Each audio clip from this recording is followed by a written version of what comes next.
Fundamental ரைட்ஸில் இருக்க right to equality அப்படிங்கிற பாட்டில் இருக்க ஆர்டிகல் 14 to 18 அதை தான் பார்க்க போகிறோம். First article 14 equality before law. அதாவது ஈக்குவாலிட்டி பிஃபோர் லானா ஈக்குவாலிட்டி பிஃபோர் லா சட்டத்திற்கு முன் அனைவரும் சமம், சட்டத்திற்கு முன் அனைவரும் சமம் அப்படிங்கிறது வந்து இந்த ஆர்டிகல் 14 சொல்லுது. ஆர்டிகல் 15 என்ன சொல்லுதுன்னா ப்ராஹிபிஷன் ஆஃப் டிஸ்கிரிமினேஷன்.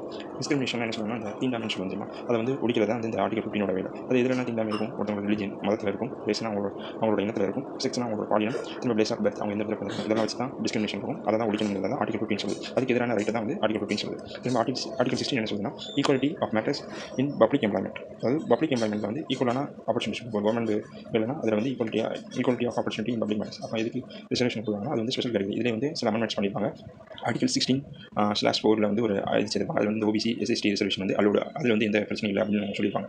திரும்ப article 17 abolition of untouchability. Abolition of untouchability அந்த அது தீண்டாமை அந்த மாதிரி இதெல்லாம் அதை வந்து நம்ம ஒழிக்கணும் அப்படின்னு சொல்கிறாங்க. திரும்ப ஆர்டிகல் 18 அபாலிஷன் ஆஃப் டைட்டில்ஸ்னா இந்த மிலிட்ரி படிச்சு வாங்குற பட்டங்களை தவிர வேறு ஏதாவது அரசர் ராஜா அந்த மாதிரி பட்டங்கள்லாம் ஒழிக்கணும்.